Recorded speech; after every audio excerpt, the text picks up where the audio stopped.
Assalamualaikum warahmatullahi wabarakatuh. Perkenalkan, nama saya Rizka Melia. Saya dari Prodi Psikologi Universitas Muhammadiyah Pontianak. Nah, pada kesempatan kali ini saya bersama teman kelompok saya, yaitu Revi Biandira dari kelompok 7, ingin mempresentasikan tentang apa itu gangguan kepribadian menurut DSM-5, guna untuk memenuhi tugas mata kuliah psikologi abnormal yang diampu oleh Ibu Sri Nugrojati, MC Psikolog. Nah, seperti yang kita ketahui bahwa kepribadian merupakan segala cara kita dalam bertindak, berpikir, meyakini, serta merasakan sesuatu hal yang membuat kita berbeda antara satu dengan yang lainnya, atau bisa juga kita sebut dengan individu yang unik. Nah, kemudian, jika individu itu tidak dapat mengembangkan kesadaran akan identitas dirinya, serta tidak dapat mengembangkan kemampuan beradaptasi dengan orang lain, bisa dibilang bahwa individu tersebut mengalami personality disorder. Nah, personality disorder itu secara singkatnya merupakan sebuah gangguan mental illness yang ditandai dengan sense of self yang labil, sehingga menyebabkan ketidakstabilan atau kesukaran dalam berhubungan dengan orang lain. Individu yang mengalami gangguan kepribadian merupakan individu yang memiliki perilaku yang menyimpang dalam jangka waktu yang cukup lama dari norma budaya. Nah, hal tersebut dapat menyebabkan tekanan atau masalah yang signifikan. Nah, kemudian terdapat dua atau lebih fungsi utama yang terganggu dari penderita gangguan kepribadian. Yang pertama ada fungsi kognitif. Nah, fungsi kognitif ini merupakan cara seseorang dalam menilai, mempersepsikan diri sendiri, orang lain, ataupun suatu peristiwa. Nah, yang kedua ada afektivitas. Afektivitas merupakan reaksi emosional seseorang. Nah, yang ketiga ada fungsi sosial yang merupakan sikap seseorang ketika seseorang tersebut berhadapan dengan orang lain. Nah, yang keempat atau yang terakhir yaitu ada kontrol impuls. Nah, kontrol impuls merupakan cara seseorang dalam mengendalikan keinginan atau hasrat yang dimilikinya. Kita merujuk pada DSM-5. DSM-5 ini membagi personality disorder ini menjadi 3 klaster. Yang pertama ada klaster A. Nah, klaster A ini merupakan gangguan kepribadian yang ditandai dengan keanehan dan keeksentrikan perilaku seseorang. Kunci utamanya yaitu fantasi, di mana penderita gangguan pada kelompok A ini biasanya membentuk dunia atau situasi yang berbeda atau jauh dari realita. Nah, karena sikapnya yang membentuk persepsi akan dunianya sendiri, maka hal tersebut membuat mereka sukar dalam membina hubungan dengan orang lain.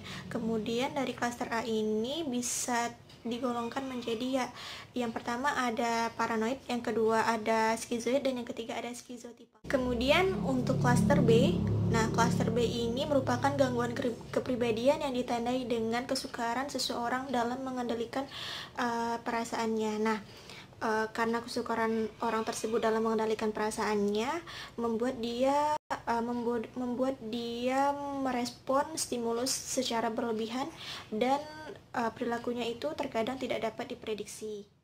Yaitu ada klaster C. Klaster C merupakan kelompok gangguan kepribadian yang ditandai dengan peningkatan perasaan, kecemasan, dan ketakutan yang mengambil alih kendali emosi, pikiran, dan perilaku yang menderita gangguan tersebut. Saya akan jabarkan klaster A. Nah, klaster A ini terdiri dari tiga gangguan, yaitu ada gangguan paranoid, yang kedua ada gangguan skizoid, dan yang ketiga ada gangguan skizotipal. Nah, gangguan paranoid merupakan gambaran klinisnya merupakan suatu gangguan di mana seorang individu itu memiliki keraguan atau ketidakpercayaan kepada orang lain, keluarga, atau kerabat yang lainnya.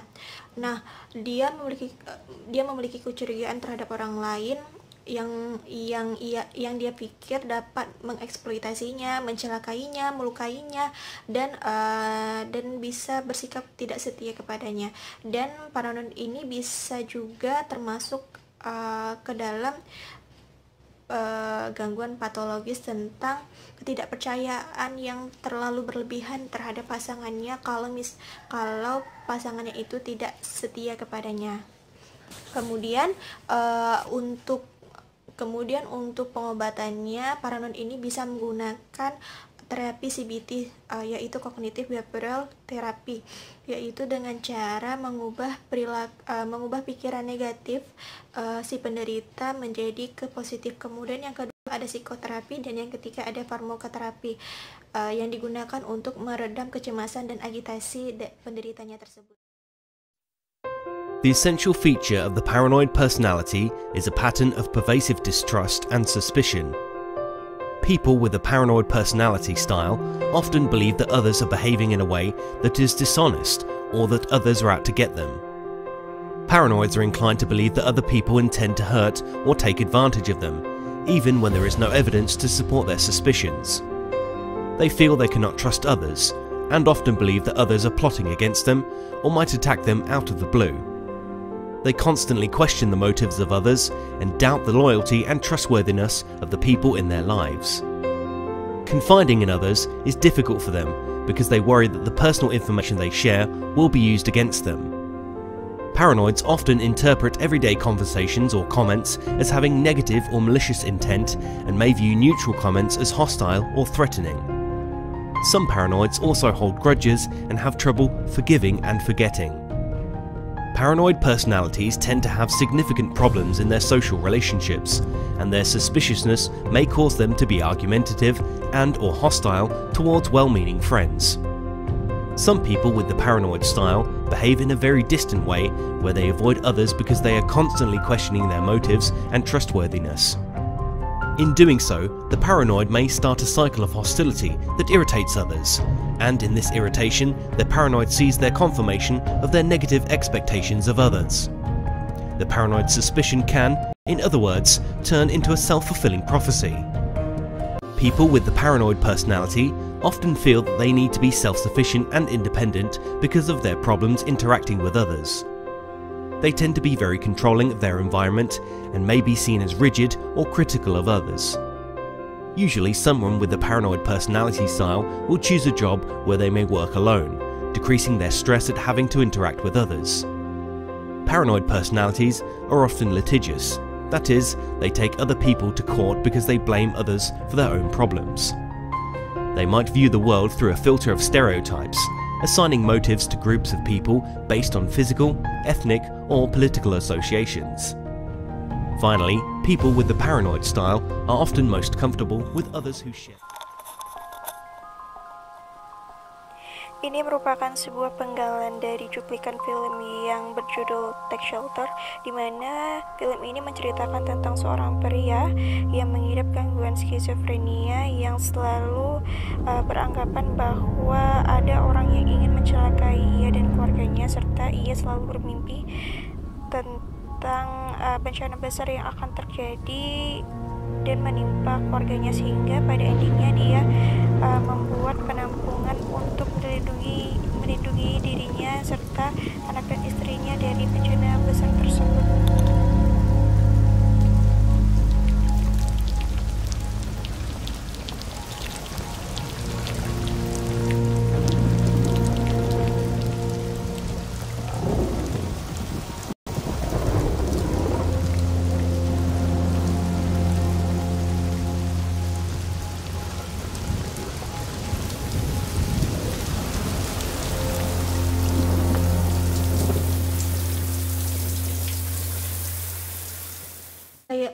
Yaitu gangguan kepribadian skizoid. Nah, gangguan kepribadian skizoid ini memiliki gambaran klinis berupa pola pelepasan diri dari hubungan sosial. Kemudian penderita biasanya sulit untuk mengutarakan kemarahan secara langsung.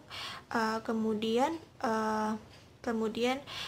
dicirikan dengan penarikan diri secara langsung dari lingkungan karena si penderitanya kurang bisa dan kurang nyaman apabila berinteraksi dengan orang lain atau orang yang ramai. Nah, biasanya pada laki-laki memilih untuk tidak menikah karena dia memiliki kesukaran untuk mencapai intimasi dalam proses seksual. Kemudian pada wanita, kebanyakan wanita yang pasif, dia itu menyetujui pernikahan, akan tetapi ia lebih senang memilih lelaki yang agresif dan menyetujui pernikahan.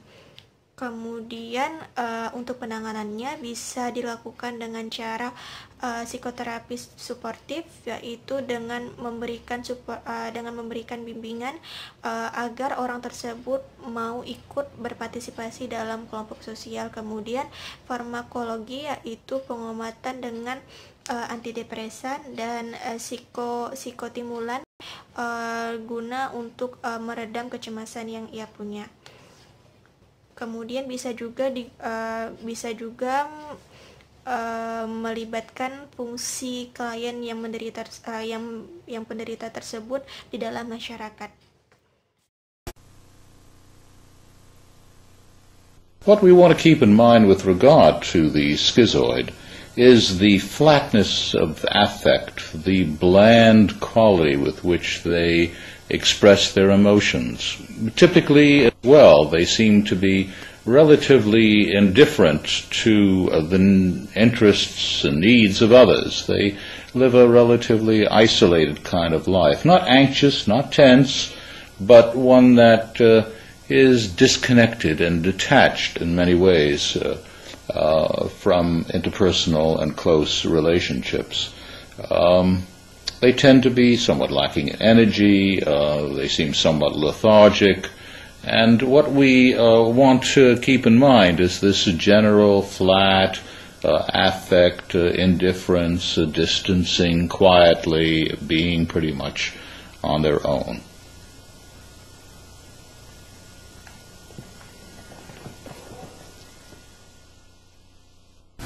So has it always been just you and your mother? No. No? Do you have brothers and sisters, or? Yeah.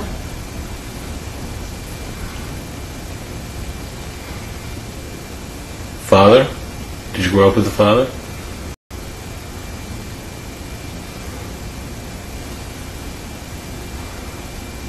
Yeah. I grew up with my father, yeah. Mm-hmm. But he doesn't live there now. No. Like the people you work with? Yeah, I like the people. Uh-huh. Any of them your friends?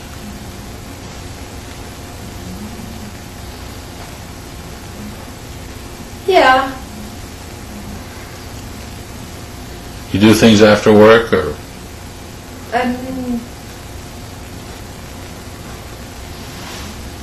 I go home, or I go shopping, Uh-huh. or groceries, or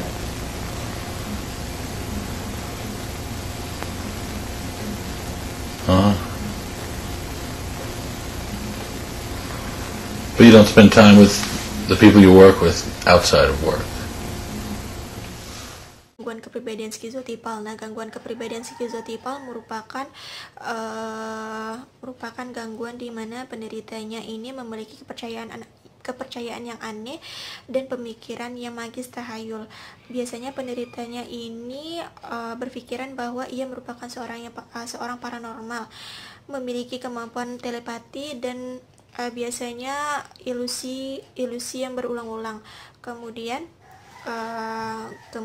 ia juga mengklaim bahwa dia itu bisa merasakan benda atau seseorang yang aktualnya tidak berada pada sekitarnya.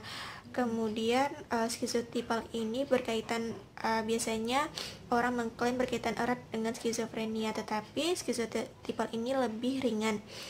Skizotipal ini juga membuat penderitanya ini mengalami penurunan fungsi kognitif dan fungsi sistem saraf.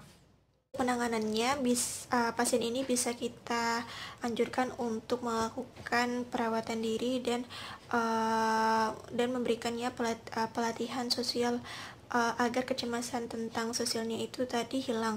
Kemudian yang kedua, kita bisa gunakan psikoterapi, dan yang ketiga bisa kita gunakan dengan farmakologi dengan medikasi antipsikotik. Nah, ini merupakan cuplikan dari beberapa gejala penderita skizotipal.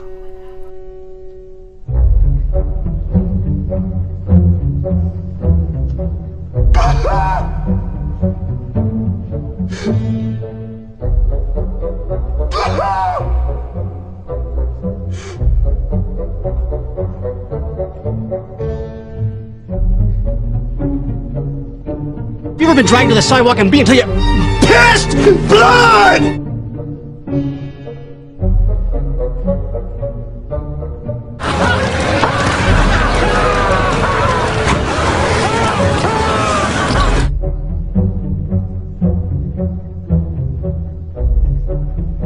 How did it get burned? How did it get burned? How did it get burned? How did it get burned? I don't know!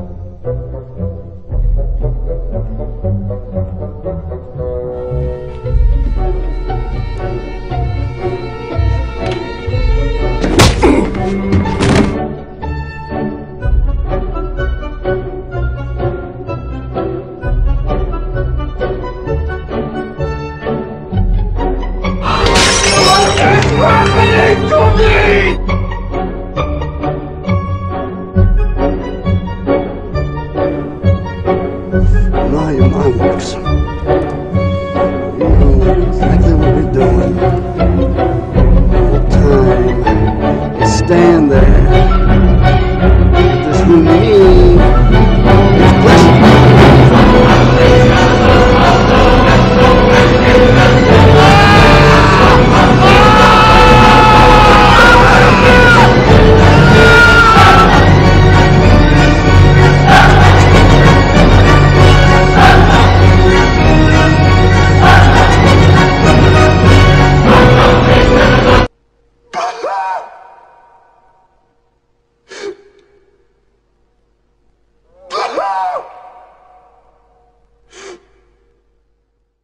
Warahmatullahi wabarakatuh. Saya Raffi Bendira akan meneruskan penjelasan dari kelompok saya, yaitu Rizka Amelia.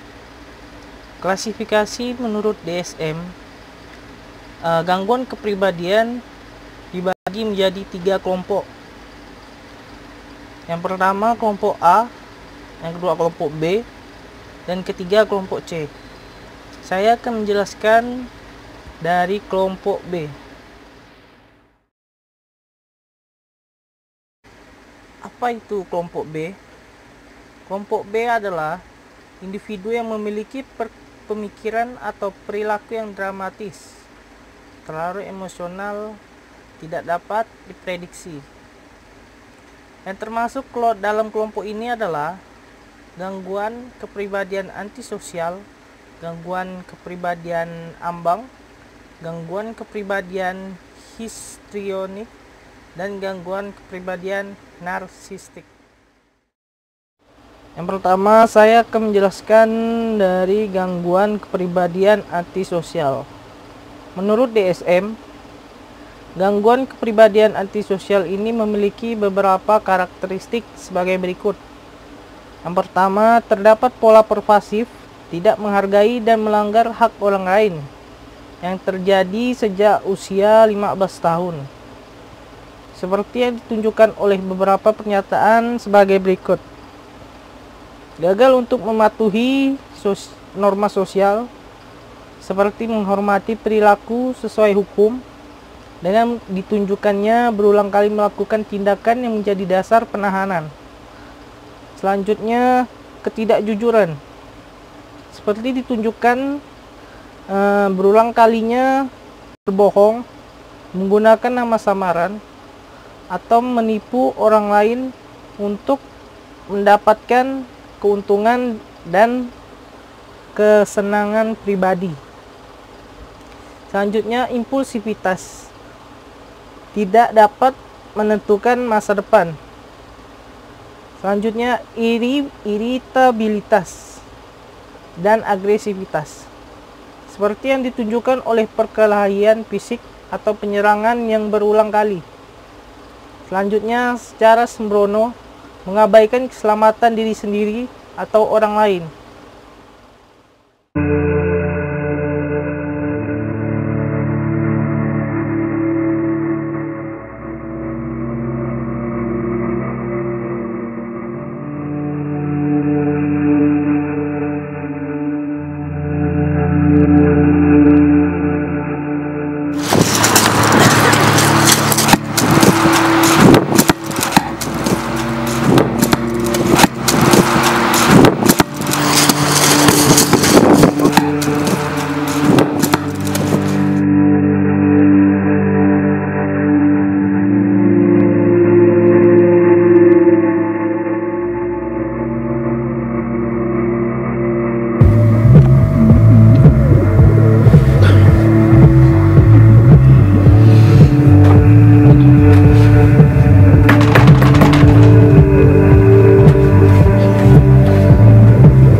fire engine. Yeah, there's a fire. There's a fire just down there beside the golf course.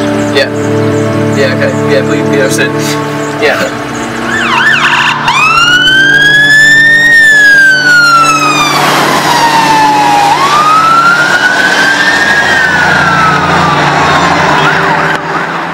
Saya akan menjelaskan gangguan kepribadian ambang. Pengertian dari gangguan kepribadian ambang yaitu biasa disebut dengan kepribadian borderline. Gangguan kepribadian ambang adalah gangguan kepribadian yang mempunyai ciri-ciri utama beberapa impulsivitas dan ketidakstabilan hubungan dengan orang lain dan mood. Gangguan borderline ini pada umumnya bermula pada masa remaja atau dewasa awal dan lebih sering terjadi kepada wanita daripada kepada pria dengan prevalensi 1%.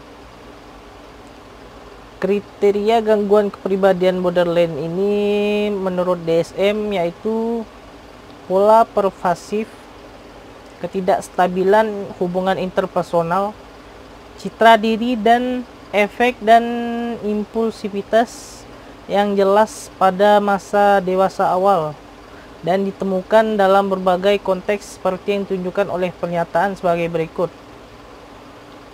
Yang pertama, usaha mati-matian untuk menghindari ketinggalan yang nyata atau khayalan,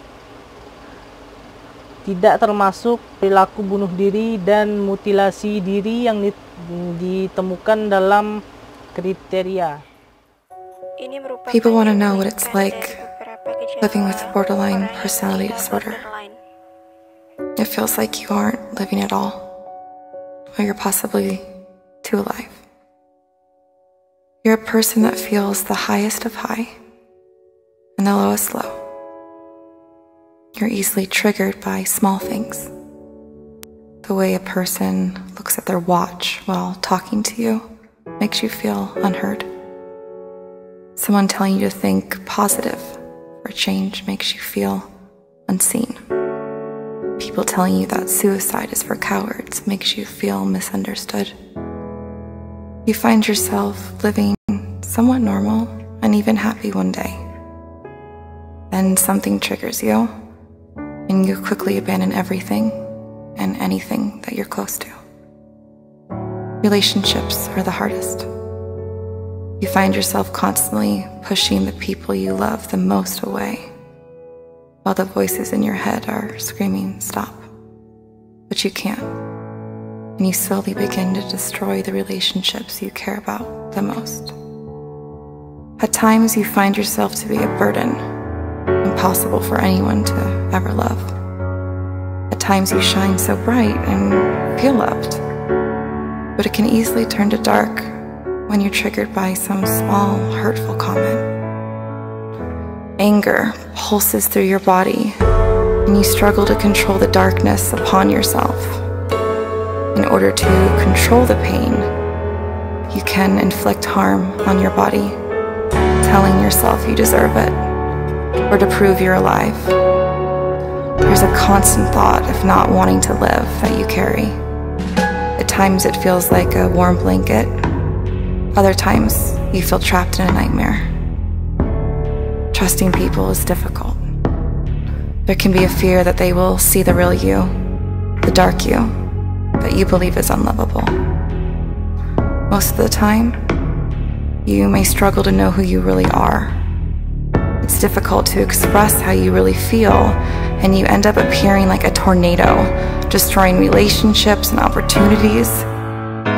Feel like the world's against you, and that things are happening to you. Once the tornado has begun, you are hard to reach. You are a warrior in the dark forest with no compass and are unable to tell who the actual enemy is. So, you never feel safe. Once the darkness becomes strong, you begin to implode, destroying yourself and any trace of you. Then you have two choices. You can reach out for help, you may attempt a suicide.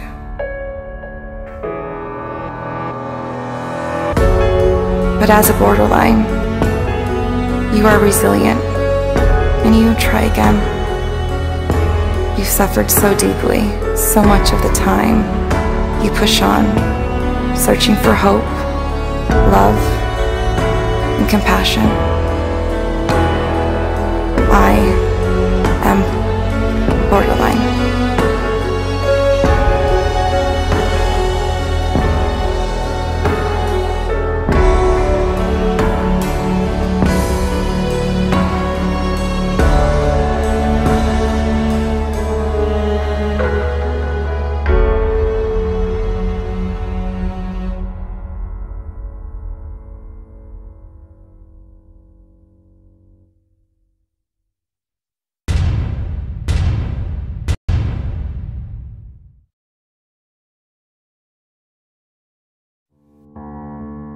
Oh, the ache.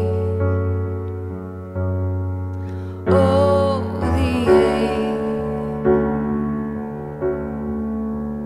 How it breaks me. Adapun penanganan yang dapat dilakukan gangguan kepribadian borderline ini adalah sebagai berikut. Yang pertama, meningkatkan keamanan. Yang kedua, bantu klien mengatasi dan mengendalikan emosi. Yang ketiga, teknik restrukturasi kognitif. Yang keempat, dekatastrophi situasi. Yang kelima, berbicara positif dengan diri sendiri. Yang keenam, membuat daftar aktivitas untuk menghilangkan kebosanan setiap hari. Selanjutnya, ajarkan keterampilan sosial. Harapan realistis dari hubungan. Adapun dalam psikoterapi, interaksi dengan anggota staf yang terlatih dari berbagai disiplin dan dibekali dengan terapi kerja rekreasional dan kejuruan. Kalau di dalam farmakoterapi, antidepresan memperbaiki mood yang terdepresi yang sering ditemukan pada pasien. MAOI adalah efektif dalam memodulasi perilaku impulsif pada beberapa pasien. Khususnya alprazolam membantu kecemasan dan depresi. Tetapi beberapa pasien ditemukan disinhibisi dengan kelas obat tersebut. Antikonvulsan seperti carbamazepin padat meningkatkan fungsi global pada beberapa pasien. Gangguan kepribadian narsistik. Gangguan kepribadian narsistik ini merupakan orang yang memiliki rasa bangga dan keyakinan yang berlebihan terhadap dirinya, dan disertai dengan khayalan mengenai kesuksesan yang berat. Mereka dapat digolongkan pada orang-orang yang self-centered, yaitu orang yang membutuhkan perhatian yang lebih dan konsisten serta penghormatan yang berlebihan.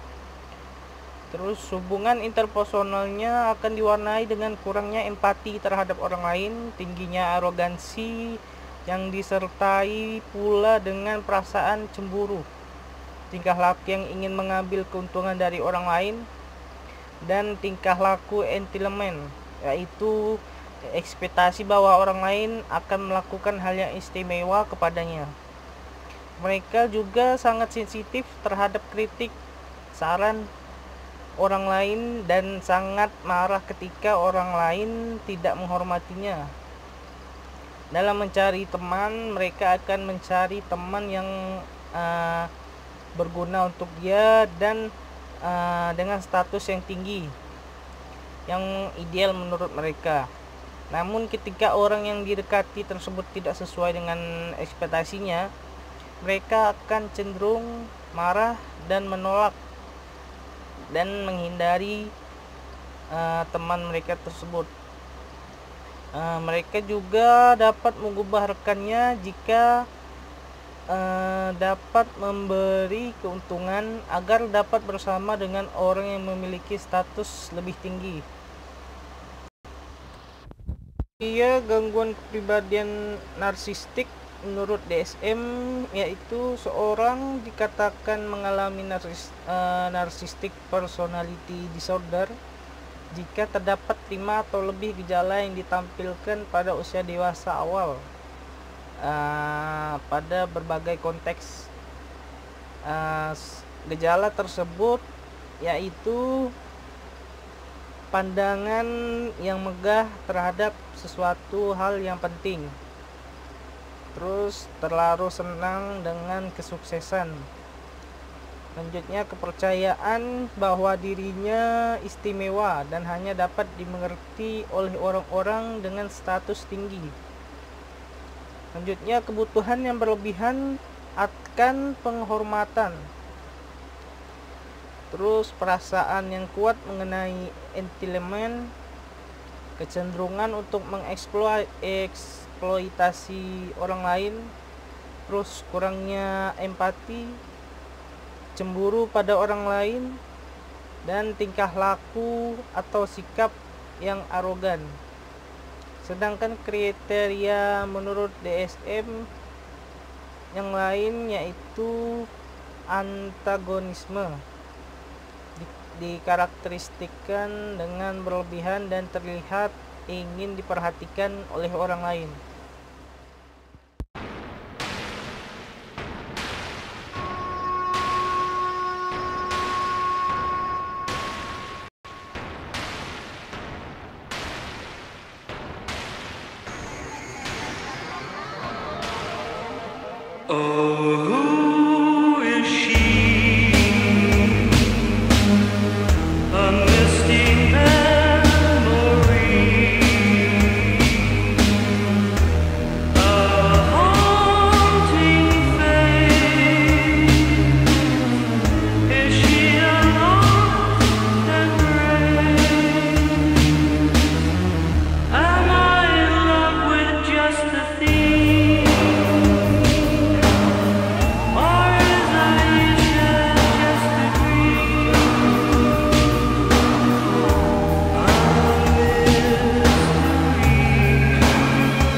Selanjutnya saya akan menjelaskan gangguan kepribadian menurut kelompok B, yaitu gangguan kepribadian histrionik. Menurut gambaran klinis, gangguan ini pola perilakunya berupa emosional yang berlebih dan menarik perhatian, bersifat persuasif, berawal sejak usia dewasa muda, nyata dalam berbagai konteks, sering pula melebih-lebihkan pikiran dan perasaannya, sering ngambek, marah, menangis, dan menuduh orang lain tidak memberi perhatian kepadanya. Pasien ini juga menunjukkan perilaku mencari perhatian tingkat tinggi, di mana mereka cenderung berlebih-lebihkan pikiran dan perasaannya sehingga segala sesuatu seolah perlu dipandang lebih penting daripada seharusnya. Diagnosisnya, pada saat wawancara, pasien cenderung bersifat kooperatif dan memiliki keinginan kuat untuk menceritakan kisah secara mendetail. Gerakan-gerakan bahasa tubuh dan penekanan dramatis saat berbicara merupakan hal yang sering ditemukan. tampilan afektif umumnya normal, tetapi ketika pasien dipaksa untuk menyatakan perasaan tertentu seperti marah, sedih, dan keinginan seksual, pasien akan tampak terkejut, jengkel, ataupun melakukan penolakan. Hasil pemeriksaan kognitif biasanya normal, meskipun kadang tampak kurangnya ketekunan dalam soal aritmatika atau perhitungan dan soal-soal yang membutuhkan konsentrasi. Pedoman diagnostiknya, gangguan kepribadian ini berciri-ciri sebagai berikut. Yang pertama, ekspresi emosi yang dibuat-buat, seperti bersandiwara yang dibesar-besarkan. Yang kedua, bersifat sugestif, mudah dipengaruhi oleh orang lain atau oleh keadaan. Yang ketiga, keadaan afektif yang diangkat atau labil. Terus yang keempat, terus-menerus mencari kegairahan, penghargaan dari orang lain, dan aktivitas di mana pasien menjadi pusat perhatian. Yang kelima, menampilkan perilaku mengarang yang tidak semestinya. Terus selanjutnya, terlalu peduli dengan daya tarik fisik.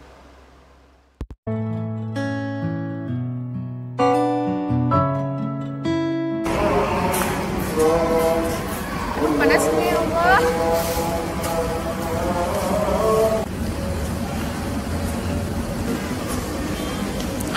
Panasnya ini, kenapa di sini panas sekali, Mas?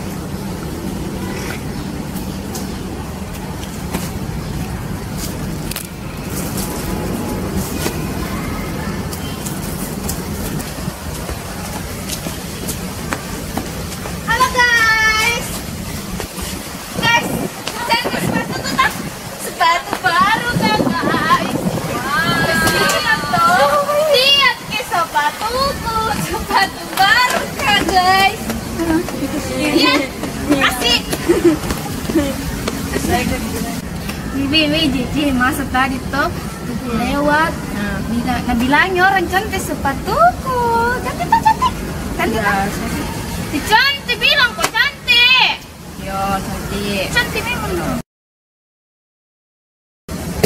Wih, astaga, wih kenapa ini kok cantik? Ih kau tiup gitu, saya kenapa bisa jatuh?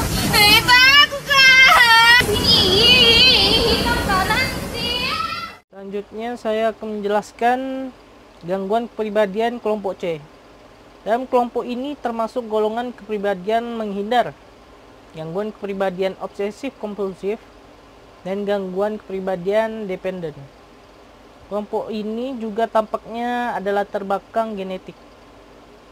Penderita gangguan kepribadian menghindar banyak juga menunjukkan derajat kecemasan yang tinggi.